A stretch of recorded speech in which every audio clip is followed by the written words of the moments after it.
of the things I wanted to talk to you about today was how did you and your teammates manage to go through all that controversy because you had to deal with the pandemic, you had to deal with social injustice issues, you had to deal with the bubble. How did you guys maintain your concentration with all of those negative things around you? Listen, you try to always turn a negative into a positive, no matter what you're going through. And we understood the sacrifices that we were making. We understood the condition and the landscape that we were going into, along with the bubble and everything that was not only going on the floor, but also off the floor with the social injustice and police brutality and systemic racism and voter suppression. There was a lot of things that was going on off the floor. Some things you control, some things you can't control, but you just try to keep the main thing the main thing. And while we were playing the game, we was focused on what our job was at hand. And then, after the game when we weren't playing, we was focused on some things that guys were very passionate about. So, was able to kill two birds with one stone in that instance. And to follow up on that, you more so than anyone else in this club can tell your teammates what it will be like to defend the championship. What will you tell them about that? I guess the bullseye just becomes even greater, even if that's even possible.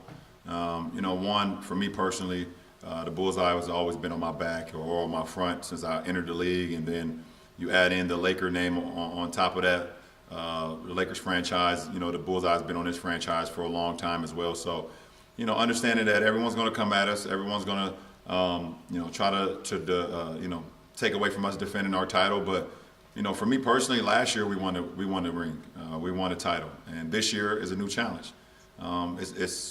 It's everybody opportunity to go out there and do it. So, as long as we go in with that mindset and be humbled about our process, and and not worry about what we did last year, we need to worry about what we're going to do this year. It will give us the best possible chance to be able to go out and try to win another one. Mike Trudell. Hey, LeBron, I know it couldn't be much earlier for this question, but just your initial impressions on the new guys coming in, how they impact and how they evolve the team from where it was last year on both sides of the floor. Well, it's definitely too early to tell, but we're just so excited to have those guys here. Having Wes, Dennis, obviously Trez and Big Mark. We're extremely excited to have those guys here. And we're just working our habits, working our what we want to do as a team, both defensively and offensively. And everyone is in tune. Everyone is excited. But it's a process, and it's going to get better and better every single day, every single practice. And, that's what it's all about. But we love what we've brought to this ball club along with the guys that's returned. And then just bigger picture, the significance of both you and AD and the contract extensions and what you think that means for the two of you in the franchise. Well, what it means that we're here and we're committed to this franchise. We're going to give everything that we got to this franchise. That's what it's all about. And the Lakers believe in us, and and they rewarded us with those contracts, and we just try to go out there and earn them every day. Both on the floor and off the floor, try to make an impact not only at what we do on the floor, but also make an impact off the floor and how we carry ourselves as men as well. So, it's a great partnership. Dave. Hey, LeBron. So this will take you in a pretty rarefied air, this contract, 20 years in the league. Have you thought about what the future could look beyond that in terms of how long you'll want to stick around? No, I haven't. I don't know how long I'm gonna stick around this game. I've never taken. I never take for granted every time I get an opportunity to play another season. I try to prepare my mind and my body and my spirit, for a season and see where it takes me. Like you said, at the end of this contract, I'll be in year 20. The best thing about it is that the year I'll be a free agent will be the same year my oldest son graduates high school. So I'll have some options to see, for me personally, what I want to do forward, to be around my family, being around my son more, or continue to play this game that I love, with great health and great spirit. So we'll see. Like I said, I don't look too far in the future as far as myself. I just try to give the game as much as I can in the time being, and see what happens. So I've been blessed to be a part of this, a part of 18 straight training camps, and I'll never take that for granted. Chris McGee. Hey, LeBron. congratulations are in order of being the first athlete to ever be named 3-time Sports Illustrated Sports Person of the Year. I would assume that is an amazing honor, but considering where we are as a world, did this one have a little more special meaning to it? First of all, thank you. It definitely does. And you see the class that I was in, and the group that I was in, the men and women that I was a part of, understanding that, we're more than athletes, and, being able to go out there and not only perform at a high level in what we do as far as our profession, but also being able to change lives and create opportunities and empower people and inspire people off the floor, not only in our communities, but all over the world. So it means a lot, to be a part of that group and, like you said, to be the first ever 3-time winner of this award. I'm very humbled. It means a lot to my family and my friends and, my kids at my foundation and my school back home and my city of Akron, where I come from. It's a great time. And Waiki? Hey, LeBron. What was your first reaction when you heard December 22nd for a season, and how did that change kind of your off-season plans from that point forward? I was like, wow. Oh, and I said, oh. Just being completely honest, I wasn't expecting that because early conversations were going on that I was hearing that there would be kind of a mid-January start, and the training camp would kind of start after Christmas. We'd have an opportunity to spend Christmas with our families, so I had already planned a vacation with my family for us to go somewhere, which I haven't been able to do, obviously, since I've been in the league, and so I had to switch up a lot of things. Once I heard the December 22nd start and with training camp starting, obviously this week. So, just started preparing my mind, preparing my body, trying to get as much stuff as I could do with my family, spending as much time as I could with them before getting back into the grind. So, that's what it's been about. Album? Hey, LeBron. You now won a championship with every franchise you've ever played for. Rob talked to us about his hope that one of the jerseys that you retire at the end of your career will be a Lakers jersey. With this contract, how much is going into sort of what you've already built and accomplished in LA and what you hope to achieve here? I just want to continue to do what I've always done. Try to lead the franchise, lead the group of guys that I'm around as far as the game that we play.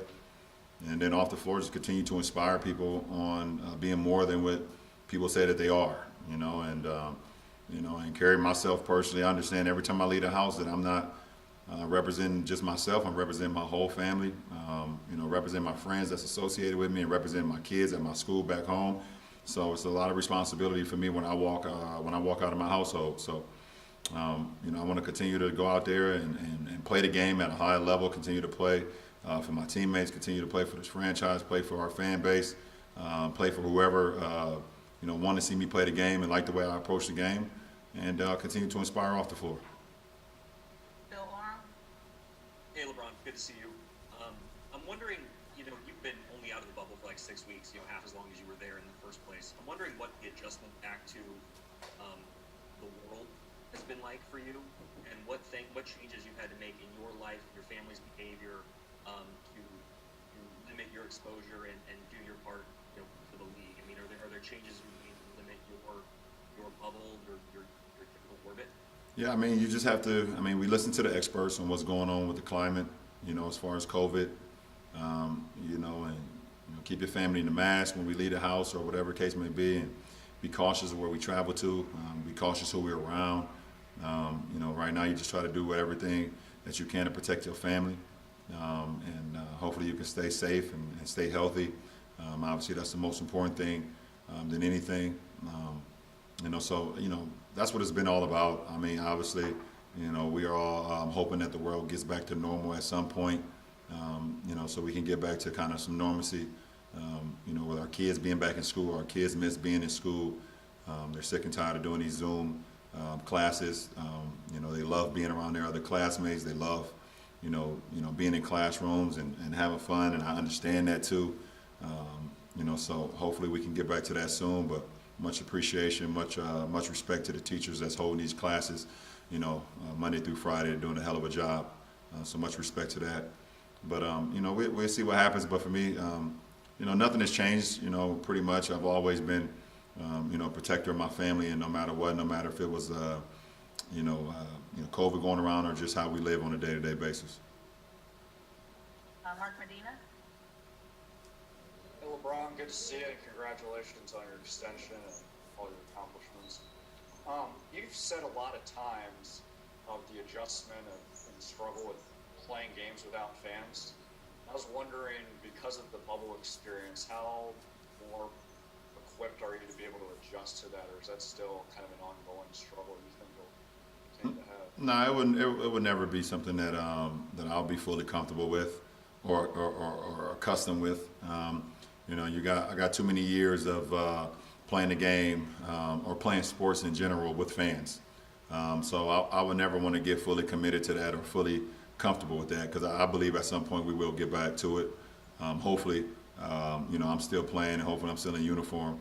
That's the hope, obviously, and I believe it will happen sooner than later. So, but I have the ability to go out there and channel, my focus, understanding that I could get to that point of where knowing there's no fans there, but it would never be something that's comfortable or something that I could be accustomed to or something that would feel regular, because I've played so many years throughout my life since I was, I guess, 8 years or 9 years old when I first started playing organized sports where fans were there, and it's just all a part of it. Fans is a part of this game, is a part of sports. You could just look at some of the greatest sporting events ever of a course of time, and obviously you can see the impact that fans make. So they're missed, they're truly missed from every sport that goes on in the world. Let's take a few more here. BT. What's up, Ron? What's up, B? Appreciate you. Things are good. How do you think your more than a vote worked out in this season and next for the organization? I think it worked out great. We was able to set out a plan and then execute that, and it was about basically educating and empowering people in their communities to get out there and exercise their right to vote. Understand their exercise, understand that their right to vote, how important it is, to vote, not only to change what's going on in America, but also change what's going on in some of their own communities. So, with the help of a lot of people, a lot of athletes, a lot of entertainers, a lot of local people that go around in their own communities that's making change, we was able to have some success. I mean, you look at the numbers through the election; it was the most turnout ever in election history of people who got out there and voted. And one thing about us, we didn't tell you who to go vote for. We didn't pick one side versus the other side. We just wanted to educate you and enlighten you and empower you and let you know, how important your right is. And this is your right, because so many people lay their lives on the line to have this right. And and then growing up in a black community, a lot of people don't understand or don't feel, I don't want to say understand, they don't feel like their vote counts or them voting like it actually matters. But it does, and we saw it in the November election, of how many people turned out and the change that was able to create. And we want to continue to do things. We're looking at the race that's going on in Georgia coming up, in January. So we're trying to see how well we can continue to help down there, because it's a big moment down there. And then going forward, seeing other opportunities where we can help create change for the better of good for all of us, not just people that's involved in more than a vote. All right, three more here. Alan Sliwa. Hey, LeBron. Anthony Davis was obviously so great last season. I just want to get your thoughts on some of your expectations for him this upcoming year, and how you think he even steps up his game even more from what he's already accomplished. I don't have any expectations for Anthony Davis. I mean, listen, I know what he's about. I know what he's capable of, and I know what he brings to the game. He's special. He's one of the best players in the world, and his talent is what he's able to do at his size. There's not many people in the world that's ever been able to do that in this sport, period. So, but I don't have any expectations on him. He's going to go out and be himself, and he's going to do things not only that we've seen before, it's going to be some things that we haven't seen before, but it's going to be on both sides of the floor. So, but there's no expectations for me.